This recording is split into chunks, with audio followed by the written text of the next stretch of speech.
श्लोक नंबर 34।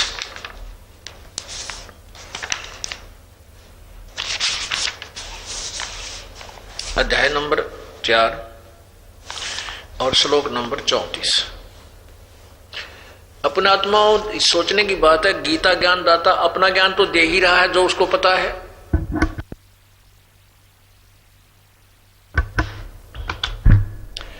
अब वो किसी पूर्ण परमात्मा के ज्ञान के विषय में किसी और के पास जाने को कहता है। अब 34 में उस ज्ञान को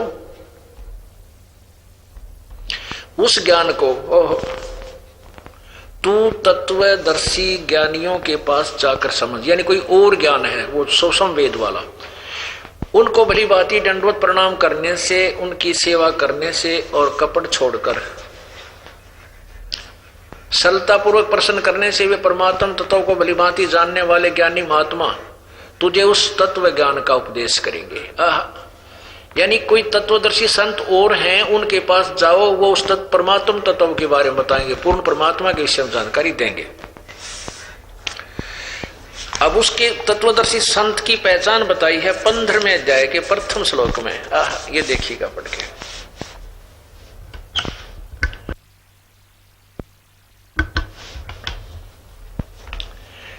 ये प्रथम पंचदशो अध्याय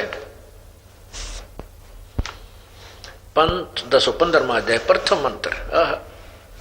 ऊर्ध्व मूलम, ऊपर को शाखा वाला, ऊर्ध्व मूलम ऊपर को शाखा वाला, और ऊर्ध्व मूलम ऊपर को जड़ रूपी शाखा, और अध शाखम नीचे को शाखा वाला।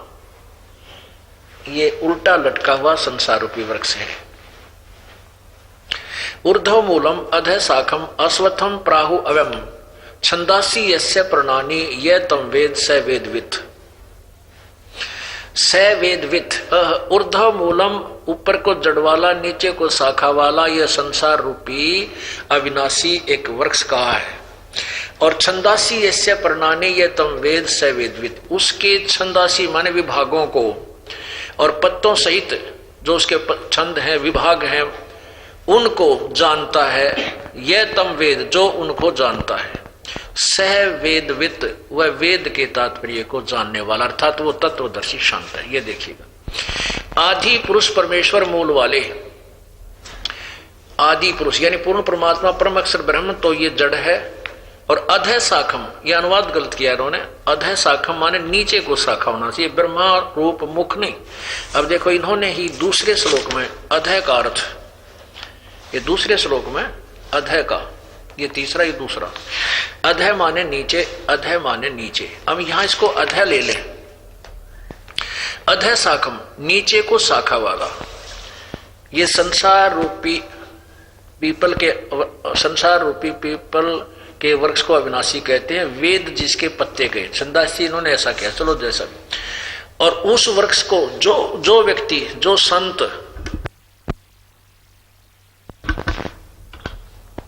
उस वृक्ष को, जो पुरुष, जो व्यक्ति मूल सहित, जड़ सहित, सभी भागों सहित तत्व से जानता है, वह वेद के तात्पर्य को जानने वाला, अर्थात वह तत्वदर्शी संत है। जो इस संसार के सभी विभागों सहित जानता है, मूल सहित जानता है। स वेदवित, वह वेद के तात्पर्य को जानने वाला है। अब दूसरे में क्या कहा है कि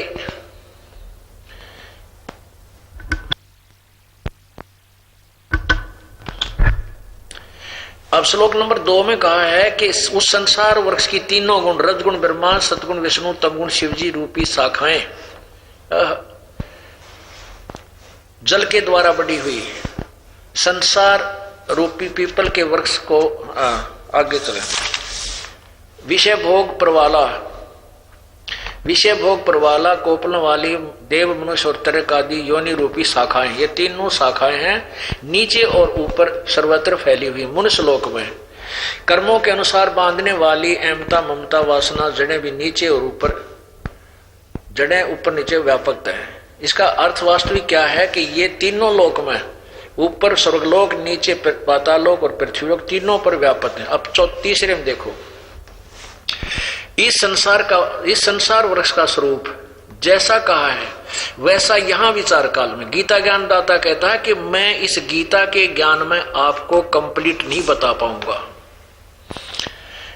नहीं पाया जाता। कहा वैसा यहाँ विचार काल में तेरे मेरे गीता के डिस्कशन में नहीं पाया जाता, क्योंकि न तो इसका आदि है और न इसका अंत है, तथा न इसकी अच्छी प्रकार से स्थिति है, यानी मैं नहीं जानता, गीता ज्ञानदाता कहता है। इसलिए इस अहमता स्वविरुद्ध मूलम इस अति दृढ़ मूल वाले जो भी इन्होंने ये उपमा दी, ये नहीं, संसार रूपी वृक्ष जो वृक्ष है जड़ है वो अविनाशी परमात्मा, इसलिए सुविरुद्ध मूल कहा है। संसार पीपल के वृक्ष को दृढ़ वैराग्य रूपी शस्त्र द्वारा काटकर, इसका अर्थ है कि उस तत्व ज्ञान रूपी शस्त्र द्वारा काटकर। चौथे में क्या लिखा है, उसके पश्चात उस परम पद रूप परमेश्वर को भली बात खोजना चाहिए, जिसमें गए हुए पुरुष यानी साधक फिर लौटकर संसार में नहीं आते, और जिस परमेश्वर से इस पुरातन संसार वर्ष की प्रवृत्ति विस्तार को प्राप्त हुई है, उस आदि पुरुष नारायण के मैं शरण हूं। गीता ज्ञानदाता कहता है मैं भी उसी की शरण में हूं, और इस प्रकार दृढ़ निश्चय करके उस परमेश्वर का मनन और निधिध्यासन करना चाहिए। अपुण्यात्माओं,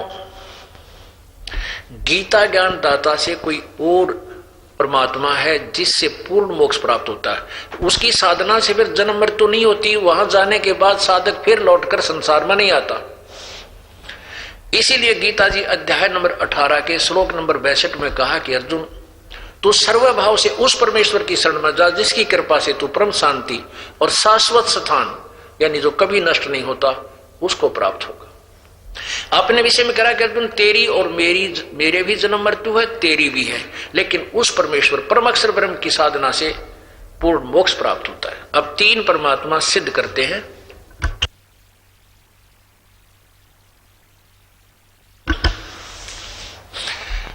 इसी पवित्र गीता जी अध्याय नंबर 15 के 16 और 17 में अब तीन परमात्मा सामने आएंगे। देखिएगा,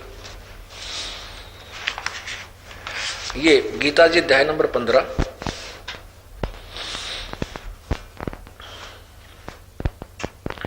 और श्लोक नंबर यहां से लीजिए 16। क्या लिखा, दिवौ इमौ पुरुषौ लोके क्षर च अक्षर एव च क्षर सर्वाणि भूतानि कटुस्थ अक्षर उच्यते। इसका अर्थ है कि इस संसार में दो भगवान, पुरुष मन प्रभु, एक क्षर पुरुष और अक्षर पुरुष, ये दो भगवान कहे जाते हैं, और इनके लोक में जितने भी स्थूल शरीर रूप है प्राणियों के वो नाशवान है, जीवात्मा अविनाशी है। यहां देखिए इसका अनुवाद,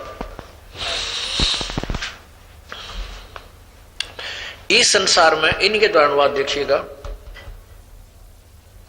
इस संसार में नाशवान और अविनाशी भी दो प्रकार के पुरुष हैं, यानी प्रभु हैं, भगवान हैं, और इनमें संपूर्ण प्राणियों के शरीर तो नाशवान है और जीवात्मा अविनाशी। अभी आगे देखना 16-17 में कमाल कर दिया पवित्र गीता जी ने, उत्तम पुरुष तो अन्य परमात्मा इति उदाहरते। उत्तम पुरुष, पुरुषोत्तम तो कोई और है, ऊपर वर्णित दोनों से क्षर पुरुष, ये अक्षर पुरुष, और क्षर पुरुष और अक्षर पुरुष, क्षर ब्रह्म और अक्षर ब्रह्म से कोई और है अन्य, वो परम अक्षर ब्रह्म है।